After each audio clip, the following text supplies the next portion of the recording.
Welcome to the Ayn Rand Fan Club. I'm Scott Schiff, along with William Swig and Sonny Lohmann. William, how are you today? I'm doing well. How are you? Good, good. Sonny, how's it going? Welcome back. Going good. Thanks for having me.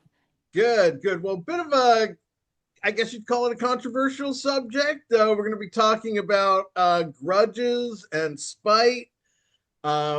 I think it's an under talked about issue, kind of defining it with the contrasting it with justice, and even its role in the objectivist movement. So I'm looking forward to it. I should start off by saying, I was always a grudge holder growing up. From the time I was, maybe 9 or 10, if someone would upset me too much, I just wouldn't talk to them. And I think at least part of it is it's like it was the only power I had, was to not talk to them. And I don't know if that is we talked about this on the Peikoff show that the joke I hear, Jewish Alzheimer's, you forget everything but the grudges. I mean, I grew up Jewish, but I didn't really necessarily know it was a stereotype till like 5 years ago. I just thought it's, how my family was.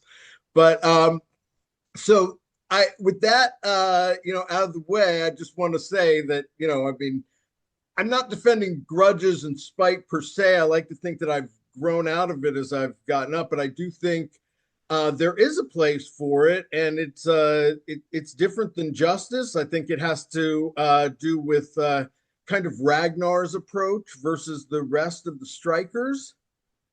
So, we can expand on that. I think, in addition to the personal aspect of grudges, and especially spite or acting on spite, there's the question of what role grudges play in the schisms that we've been seeing in the objectivist movement. So it's important, I think, to explore this topic and try to understand it a little bit more in depth so that we can relate it to the movement and some of the divisions we're seeing in the movement in general.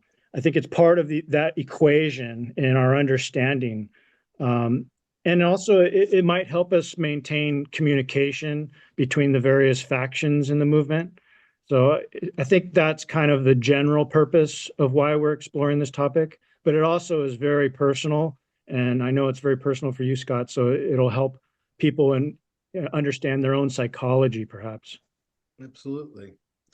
Do you want to start with definition? I found a general one for spite online that I think is fair. It's a desire to hurt, annoy, or offend someone. And so within that, it can either be, rational or irrational. Yeah, that's pretty much the definition I got. It's a desire to hurt, annoy, or offend. It's usually associated with a malicious pettiness. So I think it's more of a petty act. I think that's often an implication of it. Spite has a negative connotation. And in terms of grudges, I'll just read the definition I have right here in my American Heritage Dictionary. It says it's a deep-seated resentment or rancor. So I think that's pretty much a grudge is based in a feeling, like a negative feeling you have towards someone based on something they've done to you or something you've perceived that they did to you. It's almost like a negative prejudice, almost, right? Because it's like a deep, it's like a long-term kind of, it's not just one thing. Yeah, it's something you don't let go of. I think it's like a persistent thing that's going on, and you just won't let go of it. And it's usually something that maybe you will hold on to for a long time, even though much time has passed and maybe they've forgotten about it, but you haven't. And so you just hold on to it for some reason. Trump derangement syndrome is a kind of spite, I think. This week, Melania was being floated for a Vanity Fair cover, but some of the people at Vanity Fair said that, staff would resign if they try to normalize Trump. And, not normalizing is a way of saying, I don't recognize your existence. I'm not talking to you. So, yeah, that's also related to spite, I think, is like they're willing to just give up their job, and that might harm themselves. It's something dealing with spite is often associated with self-harm. Like you're willing to cut off your nose to spite your face. So, there, yeah, there was go a ahead. scientific study maybe 10 years ago, and they had like a $10 prize pool. And the first person could decide the cut, who got how much.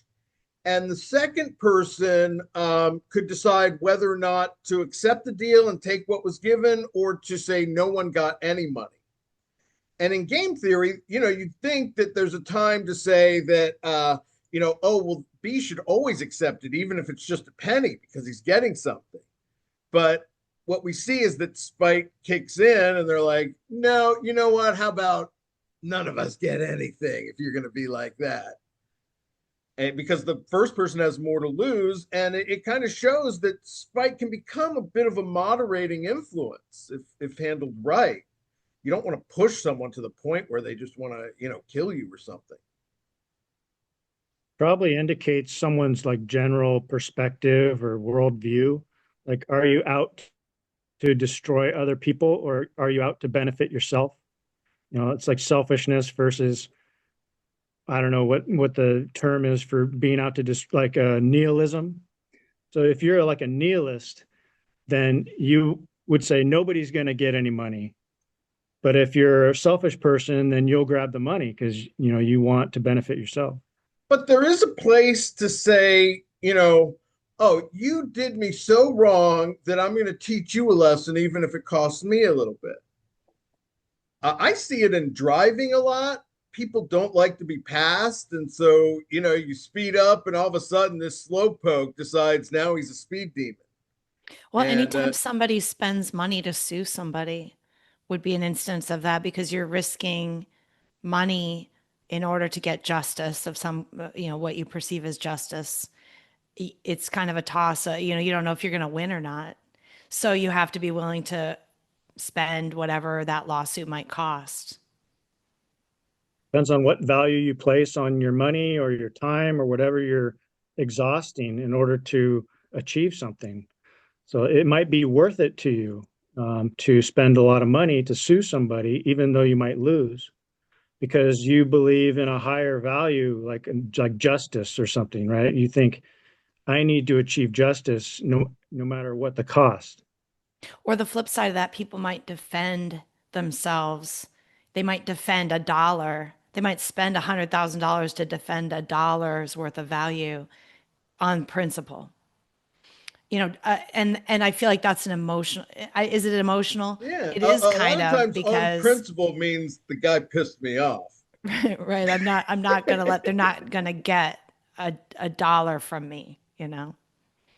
And there is a place for that. I mean, just going back to politics for a second, it was before Trump that we started hearing about lefties threatening their grandparents. They couldn't see their grandkids if they didn't like acknowledge their white privilege or something. And so, it can be, I see that as spiteful activity. The fact that you're not going to, let your grandparents see their grandkids because, some political issue where wokies are starting to push you to become more militant. I think it can be associated with that sort of thing. But we do need to be careful about differentiating an action based on spite versus an action based on principle. So even if it's a wrong principle, like you believe in, disassociating from people who have white privilege or deny their white privilege, then that might be a moral principle you're acting on. And if it's a a conclusion based on your own thinking, and it's not tied to some just desire to hurt people, that's something different, I think, than spite.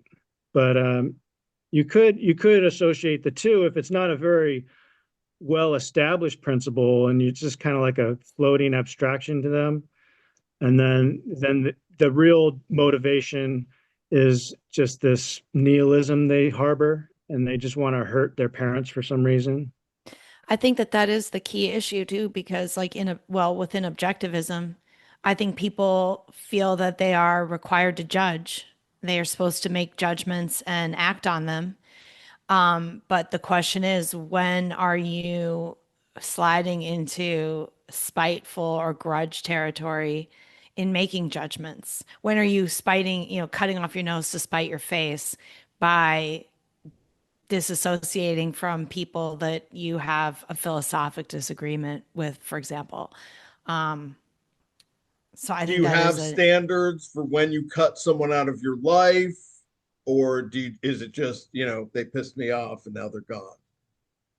yeah, and not just personal, but especially with regard to like say the movement or a political situation or a business situation. I think that you actually have to be a lot less reactive in those situations. It behooves you if you want to have success in these realms, to try not to hold grudges or be spiteful, but instead use rational judgment and to forgive, because people come around, people have bad days. I mean, you have to put your best interest first. Like, is it in my interest to, I mean, even in personal relationships, you should do this, but I guess my thinking is that in your professional life, you should be even more sort of steady. And we see people who are successful doing a lot of forgiving. They try not to let stuff get to them.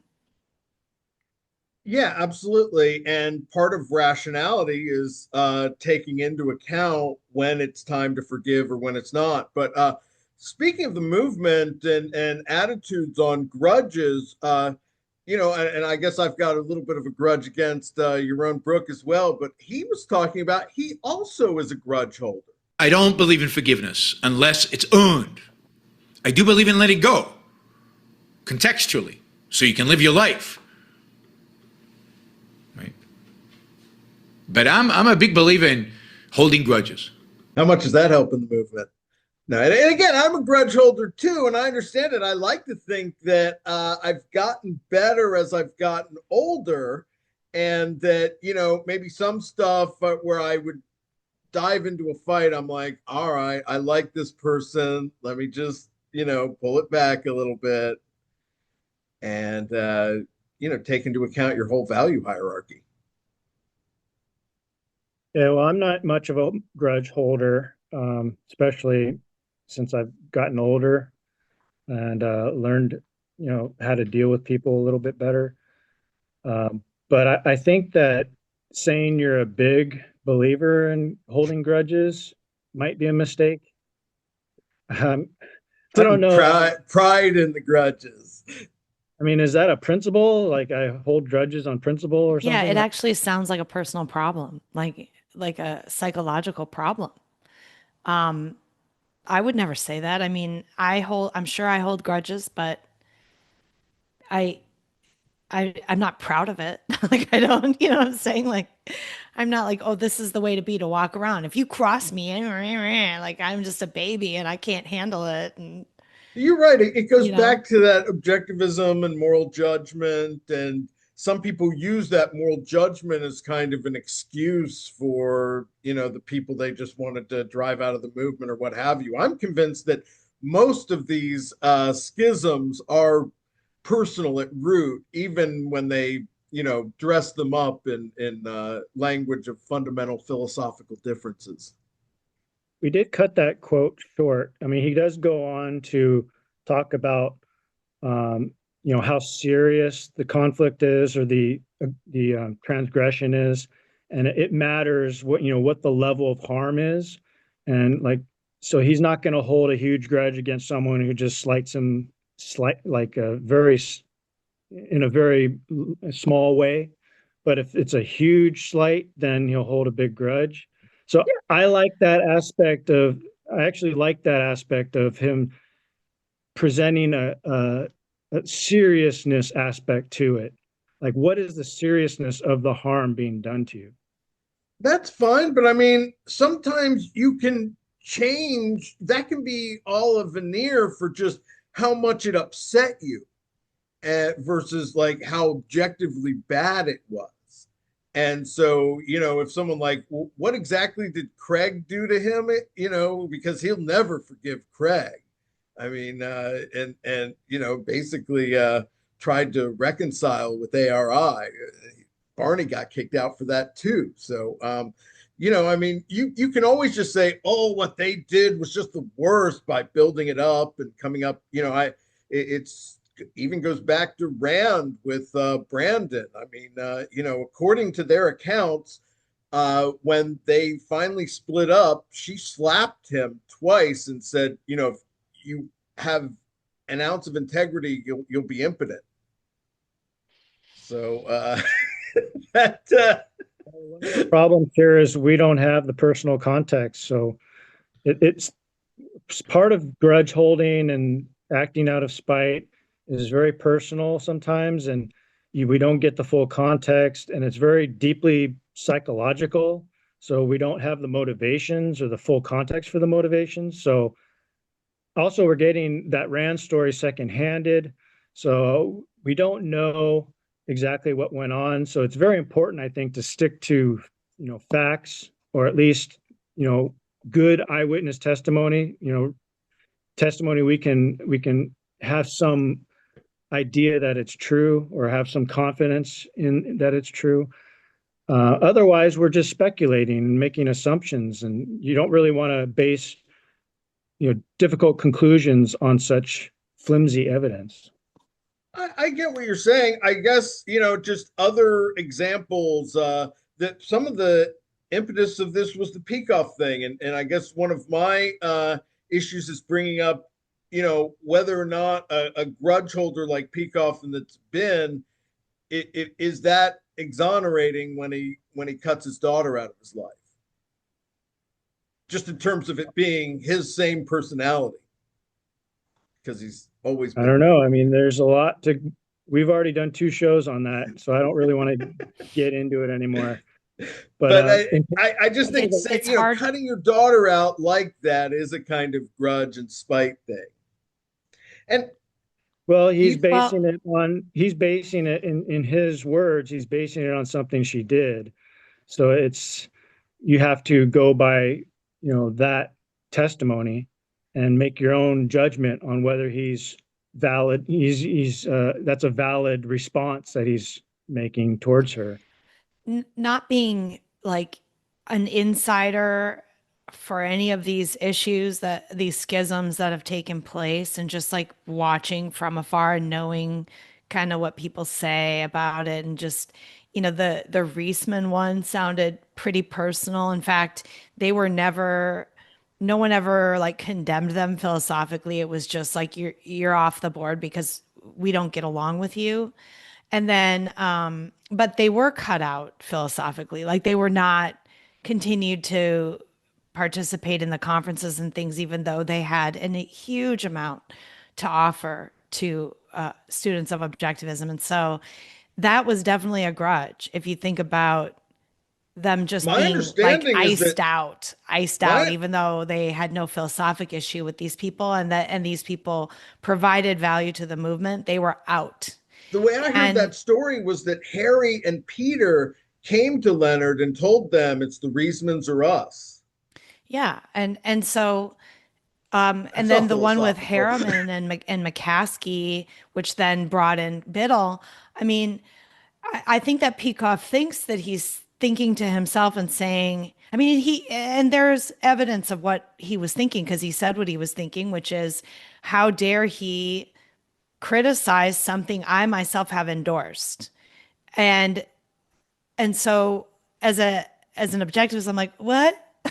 That's not philosophical. That's not how thinking is done. And so if that's what he's saying, and I think that I've learned a lot from Peikoff. I don't think he's like generally a bad thinker. So was this an example of a grudge getting in the way of his reasoning, which caused an immense, I was around at the time and going, like it wasn't just, oh, we've lost McCaskey and we've lost Biddle.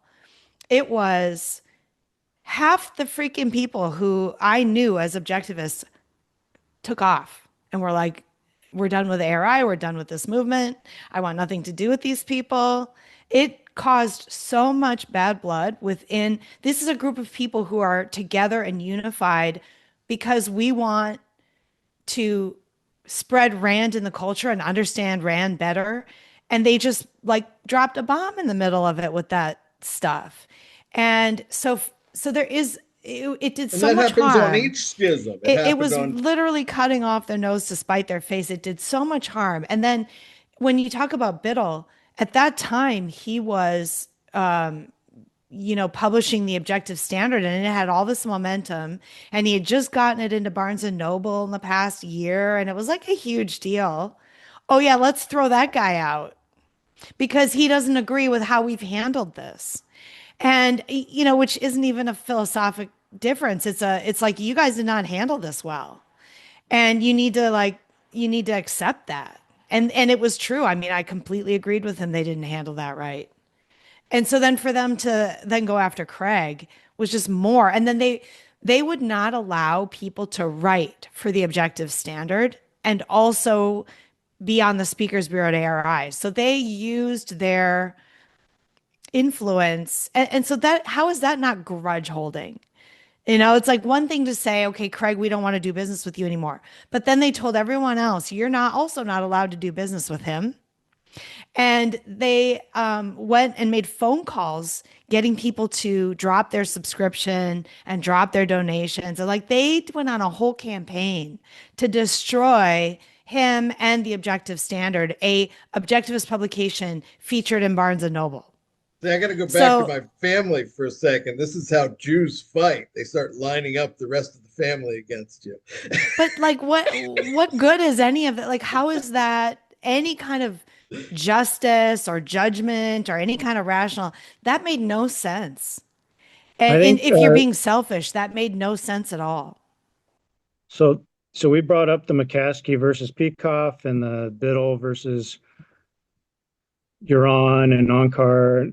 So these are two different conflicts, and I think they have different components that are interesting to flesh out.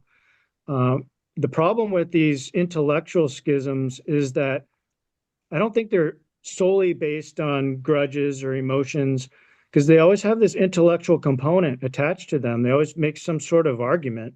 I think that's for the public. Well, in terms of McCaskey versus Peikoff, Peikoff was saying, look, we've debated you in private. You've given us your concerns, and Harriman has responded. And now you're criticizing this book that ARI has put out, and you can't be part of the board because someone who's part of the board can't be publicly criticizing an ARI product. Now, I think this goes to the root of ARI's problem, is that they're supposed to be promoting Ayn Rand, but here they're promoting a work David of Harriman and Peikoff. Yeah. And so what do you do when someone like McCaskey comes along and criticizes a secondary work? He's not criticizing Ayn Rand. He's criticizing Harriman. And so is it justified for him to get booted out of ARI because he has a problem with the secondary work? That's a question to be answered. I think ARI needs to solve that problem. I think it does, but I think also at root of that is the consequence of booting out every single person who wants to peer review what you're saying is that you're going to end up with just followers and not thinkers, and this is supposed to be a philosophy of thinking for yourself, but they are taking action to chill any disagreement or any discussion or any debate within ARI could be like thriving marketplace of ideas where we do disagree and we do apply the ideas, but it's not. Yeah, I think they definitely chill the debate when they do these schisms, especially when they do them on the basis of someone disagreeing with a secondary work or something that's not even coming from Ayn Rand's mouth. Um, I even think they need to allow some sort of criticism of Ayn Rand herself, because personally, I think she made mistakes, and there's room for, improving the ideas.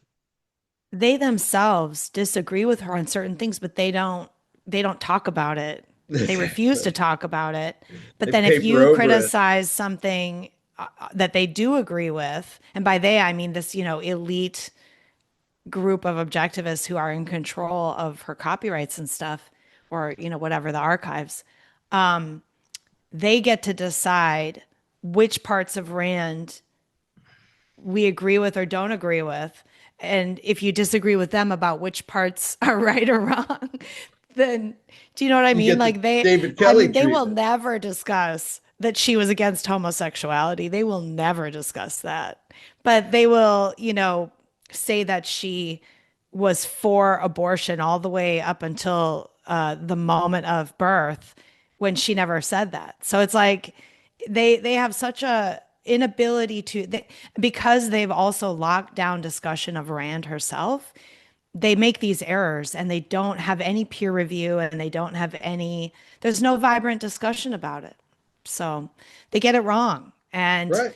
And no one wants to be kicked out of the movement, so they stay quiet. They can absolutely disagree with Rand about homosexuality. I think that's a fair discussion in today's environment, but they won't have that discussion because they don't want to sanction disagreeing with Rand. It's so silly. And Rand herself would be disgusted. But I do think the Kelly schism played a big role in this kind of ideological conformity. And in fact, Peikoff is asked about his Kelly grudge and if he could ever get over it. And he said that, he's too old. And he's saying this in, I think, 1990, so 36 years ago. The evil represented by the paper I was blasting is so enormous that I am too old for the necessary time to pass. Supposing that the individual involved reformed tomorrow, I would be dead of old age before I would be convinced that he had reformed. Therefore, for me, that is a lifetime closed issue. Now, some of you in your teens, you'll have to worry about that after I'm gone. Well, just to be precise, that was from his moral virtue course in 1989. Okay. And I looked it up. It's lesson number 4 if you're interested in checking it out. So I think what's interesting there is that he's not giving Kelly any credit for potentially reforming sufficiently to Leonard's specifications. Like, there's no way Kelly could do anything to convince Peikoff that he's reformed. There's he doesn't have enough years left. And here we are in 2025 and Peikoff is still alive. And, so this was 35 years ago, 36 years ago. So, I mean, what's it going to take, But that is where I believe that Kelly pissed him off at some point, made him feel a threat to his authority, and he just ousted Kelly from the movement and, just wanted him to have that stigma and no one work with him. As a matter of fact, in this next clip, he talks about how some people could have been innocently mistaken about Kelly, at least until fact and value. But as I say, there were some people who weren't in that position. And after enough cases, I realized there are obviously some issues here that honest people must have been taken in by. So I decided and agreed to do the article. In most cases, the people in question phoned me the day the article came out and said, and the issue is now self-evident. I see where I was taken in. You were absolutely right. And then, as far as I'm concerned, then the slate is clean. If they haven't, then I don't care to deal with them further. That is my attitude. That is why we're where we are, right there. Because that's the wrong attitude to have if you're running what he, or if your goal is what he was, I mean, what is his goal? I think that what came clear when we were doing all the research on the Kira thing is that moment where at her coffin, he was like, I promise to keep this pure. And so his obsession with kind of the purity of the philosophy overrides the desire to actually create a growing movement of people interested in Ayn Rand. And so he would rather have 10 objectivists and a pure philosophy behind a wall with a flame than, you know, a million people who like Rand. He says that explicitly, but you know, I just think that can still be a cover for him saying, you know, purity means don't question me. Which is basically what he was saying to McCaskey. But I think that is what he means by he thinks that's his like mission in life, and he thinks he's capable of it, and the only person capable of it, right? Because he was trained by Rand. And so it's his way or the highway. I think we need to ask, like, how are we relating this to Grudges? And I think one indication that Peikoff is holding a grudge or some sort of grudge is the extreme rhetoric that he engages in.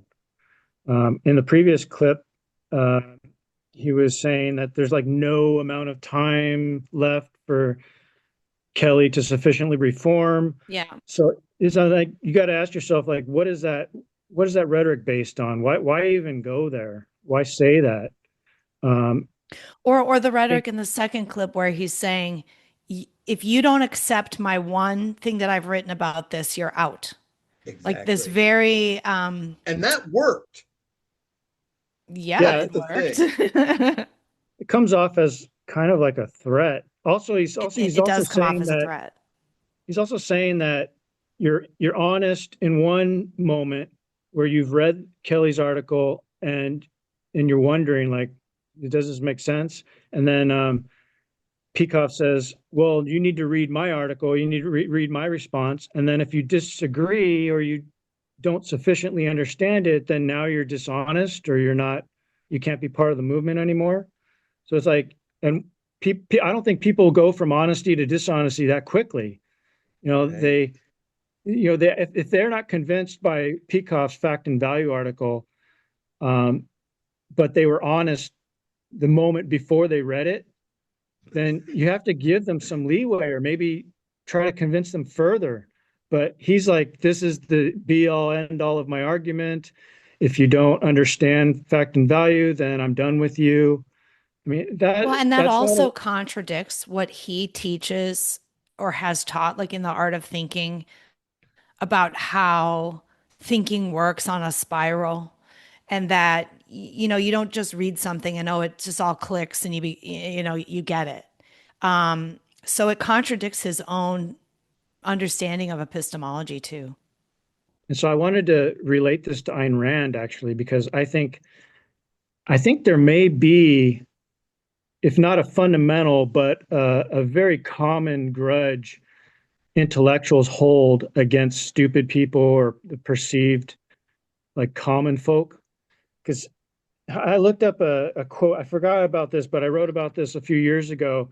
And in the status of airwaves article that Ayn Rand wrote, the property status of airwaves, she said this, and I quote, "By what inconceivable standard can it be claimed that the broadcasting airways are the property of some illiterate sharecropper who will never be able to grasp the concept of electronics, or of some hillbilly whose engineering capacity is not quite sufficient to cope with a corn liquor still? And that broadcasting, the product of an incalculable amount of scientific genius, is to be ruled by the will of such owners." End quote. I think she's harboring some grudge against illiterate people, or like what she considers to be stupid people, like hillbillies and that sort of thing. Yeah, and that's coming ballast. And that's coming across in her rhetoric here, where it's just a fallacy that she's engaged in here. She's not always like that, though. I mean, she has characters in her books that are non-intellectuals, but that are good.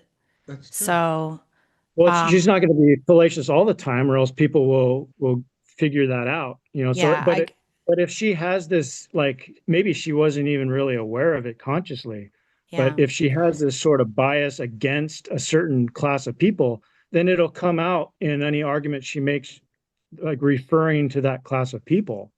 Well, and I can see why you would have that desire to push back on that sort of communist idea that the laborers could take over the factory and run it as well as the founder of the factory. There's that whole Marxist trope, I guess, and that she must have heard over and over growing up. And then to take this back to Peikoff, what he was saying about Kelly and people who read Kelly's paper and then read Peikoff's paper and then don't come to Peikoff's side. I think what he's saying is that you're like too dumb. You're too dumb to understand my argument, so I'm done with you. I think it's or different. dishonest, right? I think it goes to the way that they always say, and it, which means it's an evasion if you don't get it. And they'll often say that, and it. And the rank and file take their cue from the leadership, because they are, if you don't agree with rank and file or leadership about this or that issue, you often get accused of being an evader or evil or, dishonest. They love throwing those words around because the leadership throws those words around. And, I think. I'm sorry, after the open but close. William, what's up? I was just going to say real quick, after the open close debate, I heard that, Craig's side thought that they had just done such an amazing job that all the open objectivists were just going to become closed objectivists. They just thought it was that clear. And no, it really wasn't. Well, you often have a misperception of your own arguments because you can't get into other people's minds.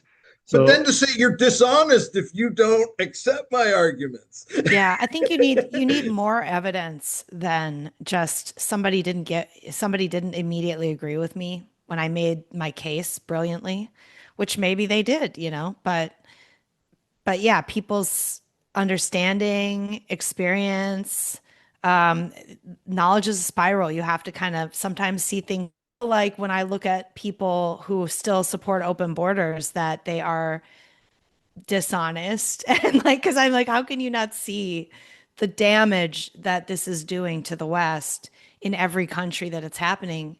It's in your face, like being punched in the face. It's so obvious. But there are people who still don't really pick up the context quite right. I don't necessarily think that they're bad people. I think there are two different types regarding open borders. There's the dishonest types who just evade all the facts, and evasion is a very good sign of dishonesty, but it's hard to prove sometimes. So you got to get deep into their psychology and really analyze their words. Yeah. But there's also the other types. Harry Binswanger, I think, is an honest person, and he bases it on an argument. I don't think he's honest about it at all. He bases it on the right to travel. He says you have a right to travel around. The reason that I think that he's dishonest about it is because he will accuse anyone who disagrees with him of racism and xenophobia. He throws around the slurs and the insults like a leftist. And that's what happens once you get the principle. It's like, how could no one else not understand this? You must be a racist or an evader. Well, slandering other people or calling them names is a little different than being dishonest about your own position. So I think Harry's honest about his position. He has a philosophical argument, but I think it's flawed. It's wrong. And then based on that, he gets into his ad hominem attacks sometimes, and he'll call people names. But if all you do is have a label in your brain, disagree with this position equals immoral. If that's how you've labeled disagreement with your position, you're not holding that idea honestly. That is I mean, what is that? That's a total bias against any opposition to an idea that you're holding. It's completely irrational.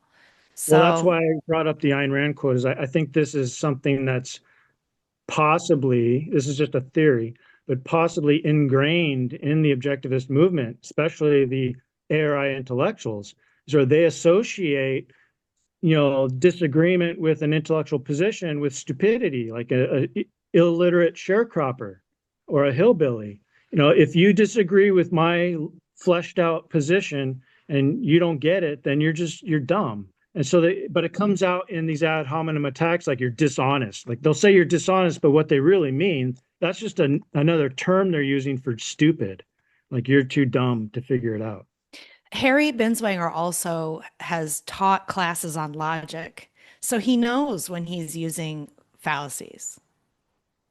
Well, I mean, that's why I feel like you have to have a lot of evidence. You can't just go, oh, he disagrees with me or whatever.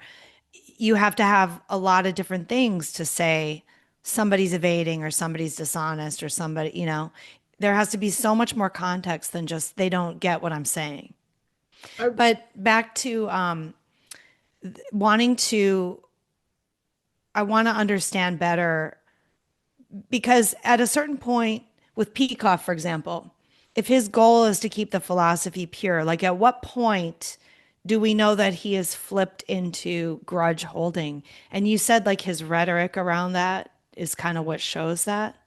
Can I think that's important to see that. And then I got lots more clips from that speech. He talks about how he doesn't want to hear about how he misunderstood Kelly or misinterpreted him. It's like, how objective is that? So the rhetoric is important to, we can kind of make some evidence-based assumptions or speculations based on his rhetoric. But grudge holding and acting out of spite, these are based in emotions. So if he's acting emotionally, like you can detect his emotions or he admits to being emotional, that's also another sign that it's not based on some rational principle or argument, especially if he's not giving a reasonable argument at all and just giving some conclusion, and he's doing it in an emotional way. Like I think he said something to McCaskey about going to hell, like I wish he was in hell or something, or he deserved to go to hell. So that sort of inflamed rhetoric is laced with emotions.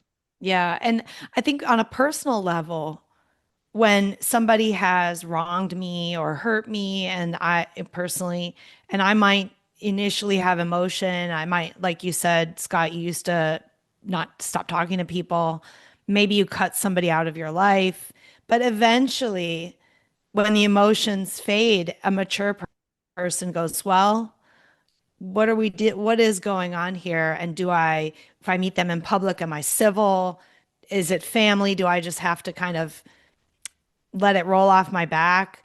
You make these decisions based on a wider amount of data regarding what's good for your life, a more rational approach. I don't think it's bad to have feelings and to use those to motivate you to cut off a toxic family member, for example, or a friend, or somebody, a business associate or whatever. I think sometimes it's fine to just be like, this person just causes me so much stress. I can't be around them. But then at some point you have to make a more rational assessment. But that's different than they did some huge injustice to you, where you stop talking to someone because you feel like they wronged you, or that's just like they're annoying, or maybe it is a bunch of little maybe things no, over I mean time. it could be big or little. I mean, what if it's an abusive family member, or like I'm just saying, you hold a grudge against, say, a parent who abused you or was a druggie or something. But at some point, maybe it behooves you. Maybe they've cleaned up their act. Like look at JD Vance. I mean, it kind of amazes me that he has a relationship with his mother, but he's forgiven her.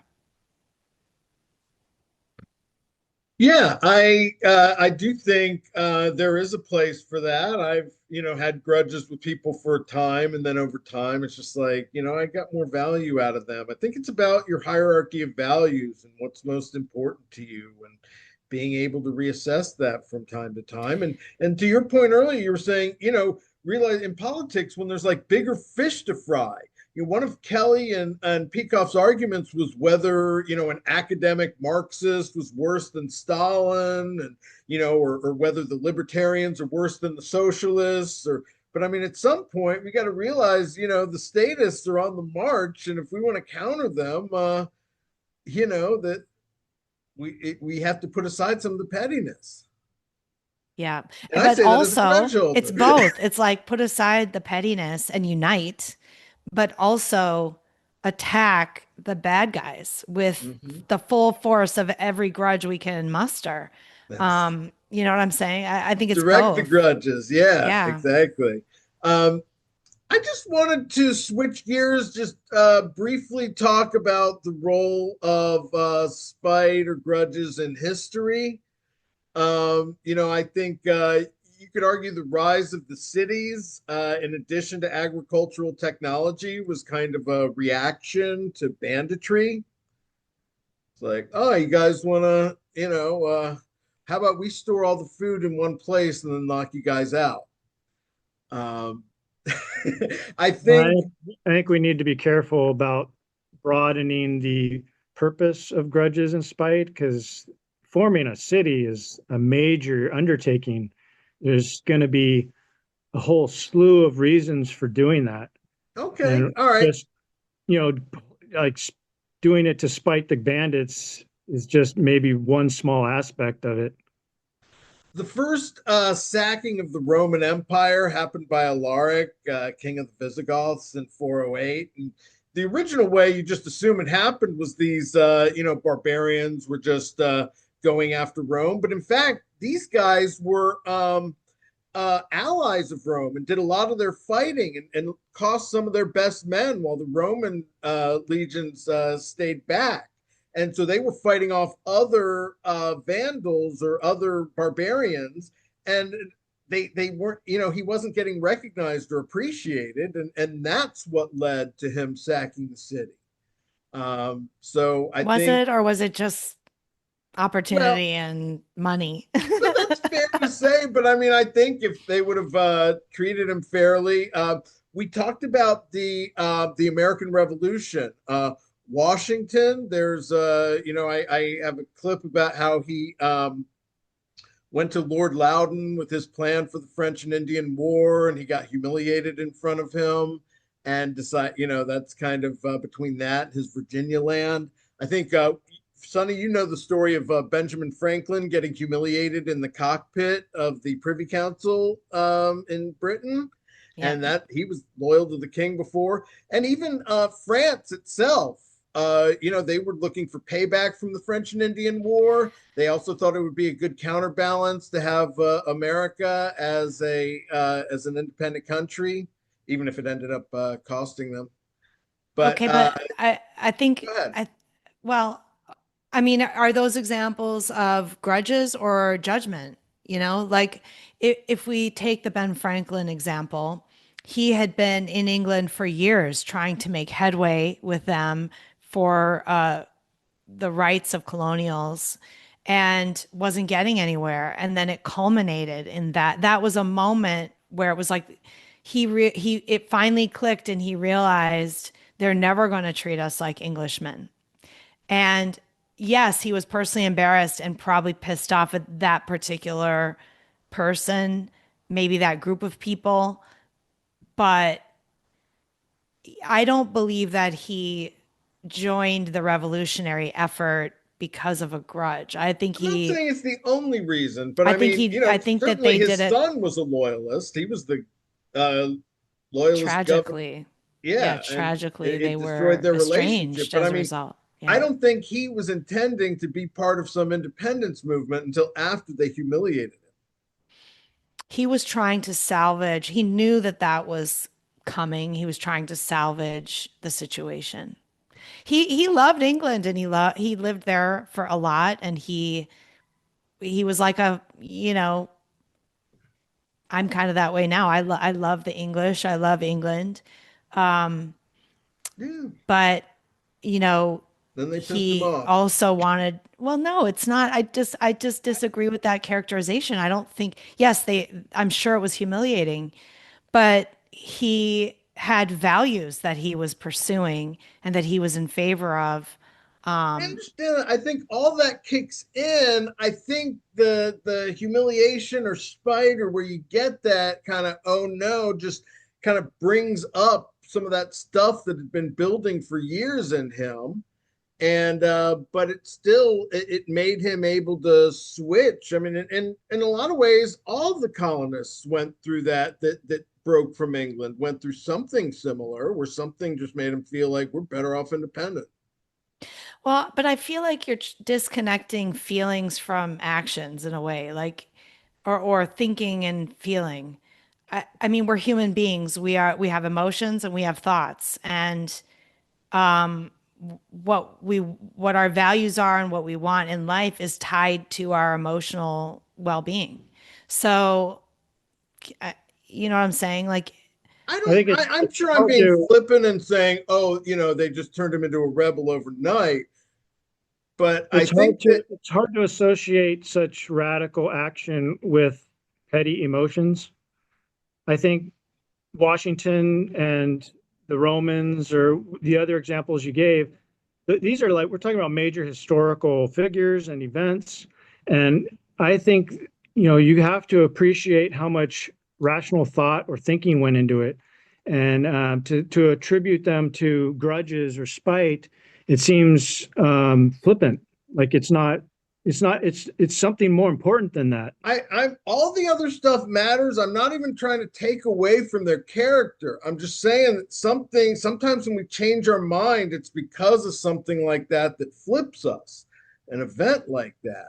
And Well, maybe this will help because I have this idea that a grudge or acting on spite is kind of a placeholder for acting on reason. So if you don't have like a rational understanding of something, like someone does something that you don't like, and you don't really know how to respond to it rationally. Instead, you go based on your emotions, and that turns into a grudge or acting on spite. And then when you finally maybe come to understand it in a more reasonable way, you've thought about it more, then your grudge and your spite goes away, and you start acting based on reason and justice and things like that. Like you'll find a better way of dealing with it. So ideally, I yeah. think that could happen in history. Like maybe Washington was initially holding a grudge, but then he thought about it more and he realized, well, on principle, I should just join the revolutionaries. You can always come up with a principle later to explain why but now you you're know, accusing them of rationalizing their feelings rather than, what you're trying to say, Scott, is I think you can be your feelings are motivators. Without feelings, there is no motivation. And anger, humiliation, love, desire for something, these are all motivators. So we should use them and do use them to act in our life. And there's nothing wrong with that. But to William's point, a lot of times, I mean, in the case of Ben Franklin, I think it was extremely conscious for him. Like, he had been over there trying to cajole and convince, and he wasn't getting anywhere. And then, and as a result, he leaked a document to, I mean, he was guilty. He leaked a document that caused him to then be dragged in front of this Privy Council.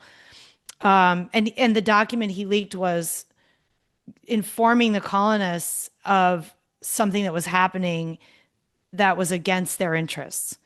And so then he was dragged in front of this Privy Council. So he knew at that point, he was already like, this isn't fair. This isn't right. The colonists, you know what I'm saying?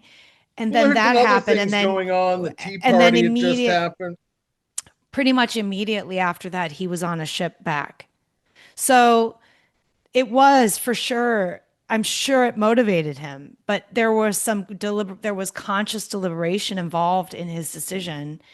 But why is it either or? It's not just. I think Peikoff had conscious deliberation with Kelly, even though he was partially motivated by spite. I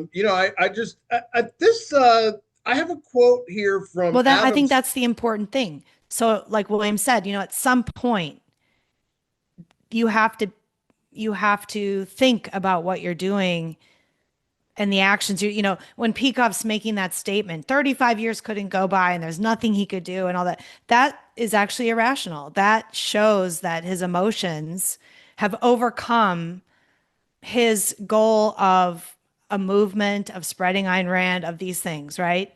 Because if that's his goal. So I think that it shows a mistake that you don't calm down and I'm not even saying, I think it's important to know that these things did happen in history, and maybe we wouldn't have had Washington and Franklin on our side. Maybe France wouldn't have been on our side if circumstances had been different and they hadn't been motivated for whatever interests or we talk about an imagine if England treated us fairly. Things would have went a lot differently if England didn't piss us off, right? They believed they were, but I get didn't. That. No, they didn't. Well, they were like, "You're a colonist. Get in line." Right. That's what they thought. Not we're treating you fairly. It's like we don't have to treat you fairly. You're a colonist. That was fairly for colonists. I'm not saying the British mind is classist. I thoroughly. Agree with that. And so for them, you are a lower you are a lower caste. But get out of here. Within that, they don't think they're doing anything wrong when they're doing. No, they believe that's correct. That hierarchy and caste is correct. Right. They weren't just like consciously being cruel. But I just want to go into this quote from Adam Smith. He's known for his Wealth of Nations. This actually came out before a theory of sentiments, and he writes about resentment. And that it being somewhat natural, he says, resentment seems to have been given us by nature for defense and for defense only. It is the safeguard of justice and the security of innocence. It prompts us to beat off the mischief which is attempted to be done to us and to retaliate that which is already done, that the offender may be made to repent of his injustice, and that others, through fear of the like punishment, may be terrified from being guilty of the like offense. So in some sense, it's like, it's a way of saying, don't mess with me. Rush Limbaugh always used to talk about how Ted Kennedy named his dog Splash. And after the Chappaquiddick thing, and, it kind of sends the same message. Don't mess with me. I'm going to name my dog Splash and you're not going to say a word about it. Well, I think that reminded me of something I was going to say earlier about like a positive aspect to grudges and acting on spite. I think it does serve a function, especially when you don't have a rational argument or principle to go off of. It helps you avoid people who treat you badly. Like just based on your emotional response to an action, you build up this grudge. And so it helps you avoid negativity or negative things in your life, which might serve your life, right? Because you don't want bad people around.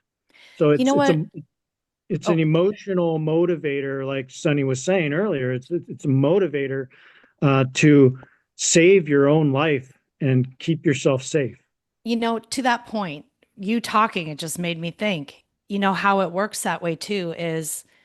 It's like having a concept that you can just act on. You don't need to like reassess the details. So if you have a grudge against somebody, or a group, you don't need to know. You don't need to discuss. You don't need to think about it. You can just act or respond. So like, for instance, right now in politics, I have a huge grudge against the woke. And if I'm dealing with a woke, like I don't even deal with it. Like my reaction is just, you suck. Yeah. And I don't have to think about what they're saying. I don't really care, because I'm in a war with them right now and I'm trying to crush them utterly and demotivate. Well, they started it, right? Like that was how they operated. And they've built up these grudges against white people and they have all of these grudges. And now, okay, fine. We are now going to put you in that category. And now we're going to marginalize you and crush you until you're gone because you're destroying our society. And so I think it's deliberate and it's rational, but it's a way of cutting out the noise. I don't have to deal with you. I don't have to listen to you. I'm just going to dismiss you and insult you. It's trying to keep your own psychology healthy, right? I've done that with Democrats. I just ignore them most of the time because I don't want their infection to hurt my own psychology. I don't want why take your time to analyze what they're saying? They're coming from a place of emotional, nasty nihilism, and so you don't have to even consider it. And once you've sort of categorized, and I believe you do that with a grudge, perhaps it's a way of categorizing a family member or a political situation properly, and use that to just cut out the noise and act. And maybe that's what Peikoff was thinking he was doing. So Scott, earlier, like way earlier in the program, you were saying that you thought grudges were the only power you had over people. So that, I think that goes to this idea of, how do you deal with evil people or people who have done you wrong? And one way to deal with them is holding a grudge, and that's the power you have. Yeah, I think that's absolutely true. I think that to some extent, what we're seeing now with Trump, people assume he's doing, kind of payback when he goes after Bolton or somebody, even though the investigation started under Biden. But this whole idea that before was like the left just they had all the institutions of power and it's like you just couldn't get them away. And now, I mean, maybe this is the only way forward, but it's like just like in the wars of religion where maybe the left was the Catholics and Trump and MAGA are more like the Protestants, but now there's a new force that people have to react to.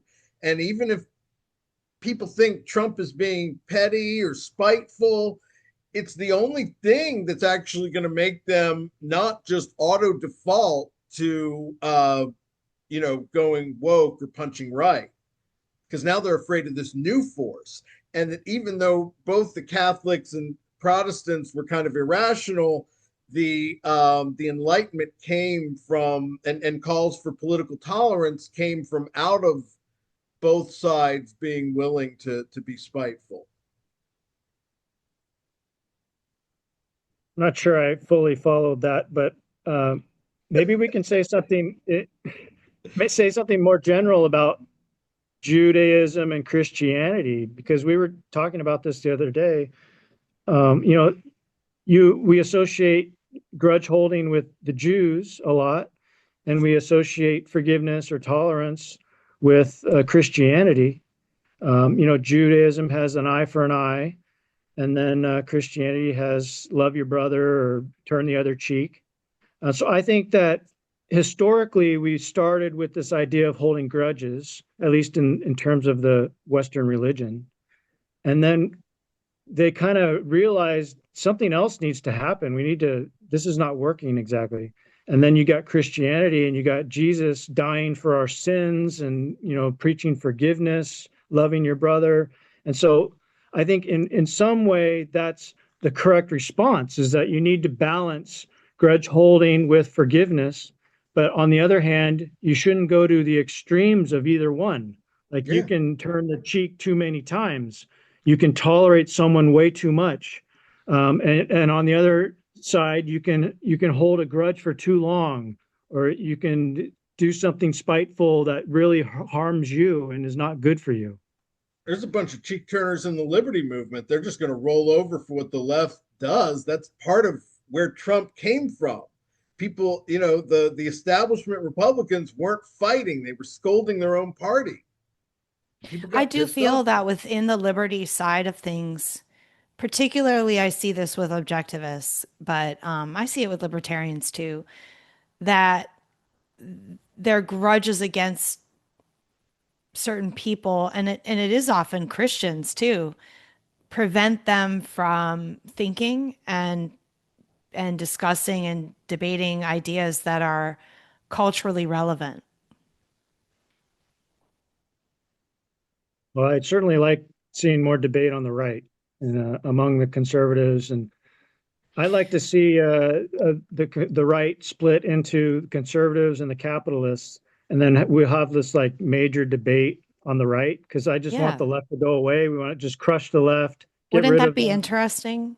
Yeah. How do we have tradition and safety and goodness and honesty, and also have liberalism and individuality? And like, this is the discussion that could be happening today, is happening today, but it's happening without objectivists and libertarians. Mm-hmm. And even in the broader culture war, it's like, yeah, I'm willing to have that conversation with anyone that's not going to call me a racist for saying, hey, maybe I want these traditions to be preserved in some cases, and I don't need my kids' teacher like talking about their sex lives to make them more less cis normative. That's part of what people are reacting to. We are also really dealing with just an unbelievable increase in race grudges right now, and it's really taken over. It's true. Yeah, well, it stems from a lot of anti-Israel hatred. I think it starts with the anti-white. I mean, there's the anti-white grudge. There's now it's like a growing anti-Jew grudge and a growing anti-black grudge. It's like, oh my God, everybody's pissed. Yeah, because everyone thinks in terms of class warfare. It's class power struggle. So this comes from the socialism and communism, and I think we still need to fight it, but we need to somehow figure out a way to just crush the left. We need to crush them so we can focus on better things. I think we are doing that to some extent on the cultural front. People are rejecting this stuff, but mostly the people rejecting it are on the right, or like the good libertarians. But we need to figure out how to just crush the left, because we need to get them out of the picture. I think I'd hate to hear if he had a grudge against them. The main thing that's helping is defunding them. The fact is that culturally, all the taxpayers are funding this machine, this cultural leftist machine, from the Lincoln Center to all the money that's been going into the media, all that USAID money. It seems like every bad thing, every annoying thing, even the protests, are these manufactured, paid, all the health issues, all the medical system, lying and corruption is all funded by us. So the universities, they're all funded by us. The student loan situation, like literally everything bad is because the taxpayers are funding it. So, I mean, I think Trump is making headway on that, like cutting off NPR and PBS and USAID and all of these things. This is how we win, because they don't organically win. They don't organically own American culture. They only own it because they have, 1,000 times the funding that the right has, because they're stealing the money. It's what I voted for. Well, this has been great. I'm glad we touched on it. We're glad to talk about it more in the comments section, or but I think ultimately grudges can have some value in human relationships, and just it has to be channeled right, not taken to extremes. Any final thoughts from either of you? I Would you think like to make Williams' wrap up was perfect with it. It's a balance. I think that he was spot on with that. Yeah, just elaborating a little bit on that. We need a balance between forgiveness and tolerance. And maybe we hold our grudges against the left, but we drop some of them from the right, and we start engaging more with people on the right, especially the conservatives who are anti-abortion and just say a lot of negative things about people who accept the right to abortion. Things like this, the issues like this, we need to start dropping our grudges against these people and engage with them and just try to have debates with them, or talk to them more so that we can form this stronger coalition on the right. And I think that's the only way we're going to really crush the left, is if we form a very strong coalition on the right. Even if we have little like disagreements, we need to come together on the bigger issues.